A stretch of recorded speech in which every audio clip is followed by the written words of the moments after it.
ओम नमः शिवाय, हर हर महादेव, जय महाकाल। कैसे हैं आप सभी शिव भक्त? आप सभी शिव भक्तों को मेरा प्रणाम है। हम सबको पता है 29 जून 2026 के दिन पड़ रही है सोमवार की ज्येष्ठ पूर्णिमा, और सोमवार के दिन पड़ने वाली पूर्णिमा महादेव को समर्पित होती है। इस वीडियो में मैं आपको ये नहीं कहूंगा कि 3 वृक्ष को छू करके आ जाना, आप करोड़पति हो जाएंगे या फिर छप्पर फाड़ के धन वर्षा होगी। आप सबको भी पता है कि इस तरीके से तो कुछ हो नहीं सकता है कि छप्पर फाड़ के धन वर्षा हो जाएगी।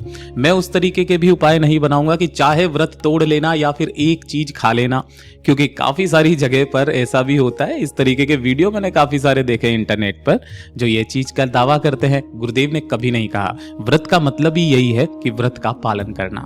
लेकिन इस सोमवार की पूर्णिमा के दिन जो पड़ रही है 29 जून के दिन, पूज्य गुरुजी ने 3 वृक्षों के बारे में बताया।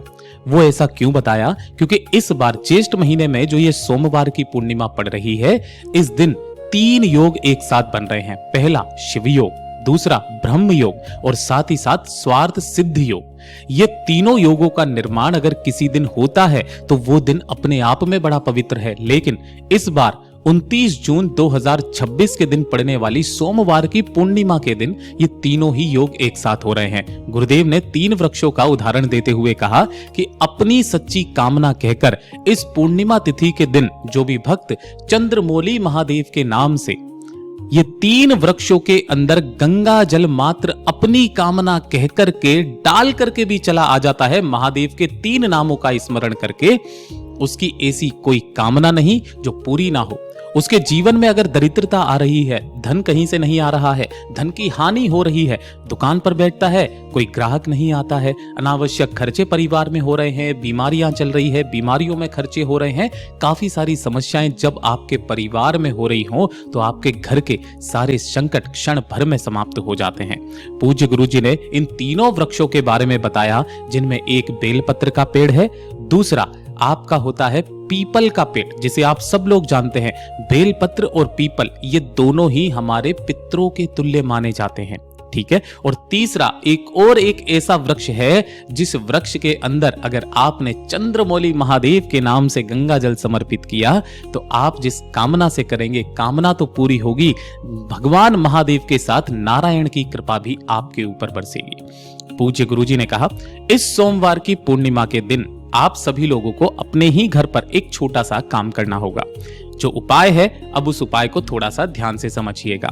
गुरुदेव ने बताते हुए कहा कि आप सभी के घरों में तांबे का कलश, तांबे का लोटा, ये तो होगा ही सही।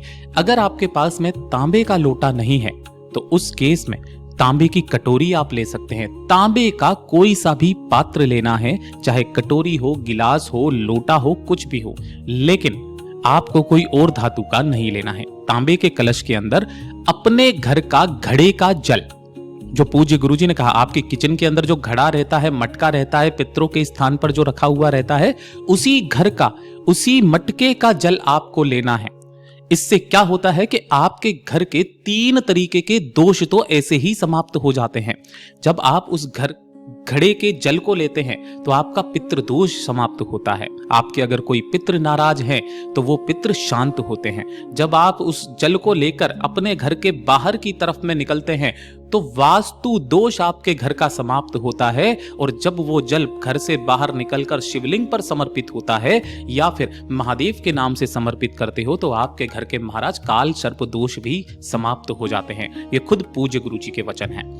तब पूज्य गुरुजी ने कहा, 1 लोटा तांबे का या कोई सा भी पात्र तांबे का लेना, उसके अंदर आपको अपने घर का घड़े का जल भरना है और उसी जल के अंदर आपको थोड़ा सा, ज्यादा नहीं, गंगा जल मिला लेना है। गंगा जल मिलाने के पश्चात एक सबसे महत्वपूर्ण चीज जो पूज्य गुरुजी ने बताई, वो बताई है लाल चंदन। आपको क्या करना है, थोड़ा सा लाल चंदन लेना है, उसे घिसना है, डायरेक्ट नहीं डालना है। अगर आपके पास में पिसा हुआ भी है तब भी पूज्य गुरुजी ने कहा अपने हथेली में उस पिसे हुए चंदन को भी लो और उसे अपनी उंगली से थोड़ी देर घिसो। जब आप चंदन को घिसते हो, पूज्य गुरुजी आपके जीवन में आ रही समस्याओं को घिस देता है। महादेव हमारी उन समस्याओं को घिस करके वहीं समाप्त कर देता है। तो चंदन को कभी भी बिना घिसे कभी भी काम में मत लीजिएगा। उस चंदन को अपनी हथेली पे थोड़ी देर घिसो और घिस करके उसी जल के अंदर थोड़ा सा लाल चंदन मिला लें। लाल चंदन मिलाने के पश्चात 108 चावल के साबुत दाने 108 उसी कलश के अंदर डाल दें।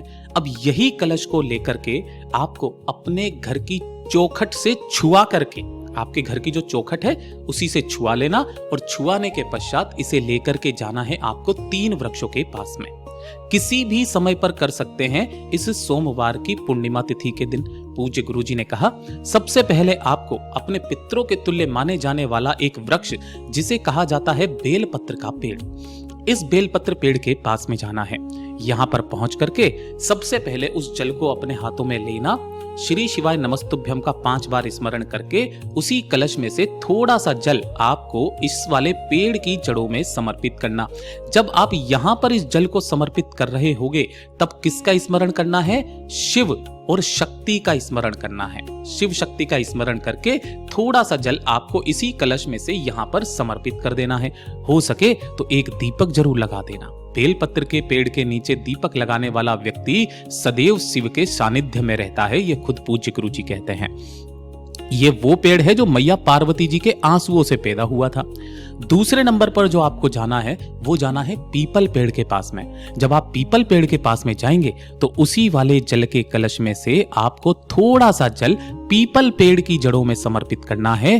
किनके नाम से? पिपलेश्वर महादेव के नाम से। किनके नाम से करोगे? पिपलेश्वर महादेव के नाम से समर्पित करना। और सबसे अंत में आपको जाना है एक सबसे बढ़िया पेड़ जो पूज्य गुरुजी ने बताया, आंवले का पेड़। अगर आपके घर के आसपास में आंवले का पेड़ ना हो, किसी कारणवश अगर आपके आसपास नहीं मिल रहा है, तब आपको कैसे करना है वो भी मैं आपको बताऊंगा। आंवले के पेड़ के नीचे जैसे ही आप जाएंगे, अंत में जितना भी जल बचता है उस समस्त जल को यहां पर जब आप समर्पित करेंगे तब आपको चंद्रमौली महादेव के नाम से समर्पित करना है। किनके नाम से? चंद्रमौली महादेव के नाम से समर्पित कर देना है।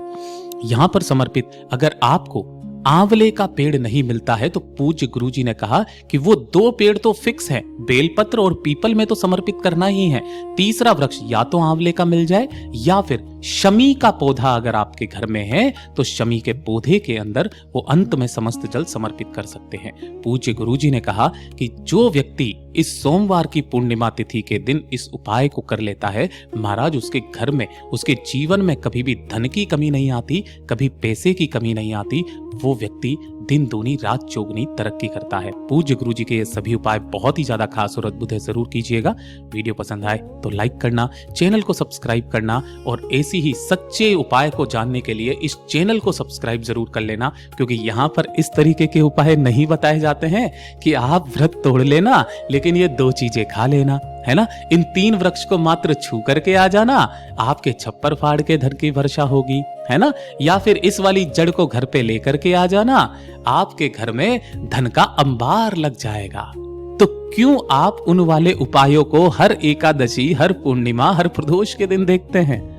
आपने एक बार किया तो छप्पर फाड़ के धन वर्षा क्यों नहीं हुई? इस उपाय में पूज्य गुरुजी ने कहा कि आपके जीवन में कभी धन की कमी नहीं आएगी, आपकी जो आर्थिक स्थिति है वो धीरे धीरे करके सुधरने लगेगी। पूज्य गुरुजी के हिसाब से ही जो उन्होंने बताया वही आसान भाषा में आपको बताया। वीडियो पसंद तो लाइक जरूर करना, कमेंट बॉक्स में हर हर महादेव जरूर लिख दीजिएगा।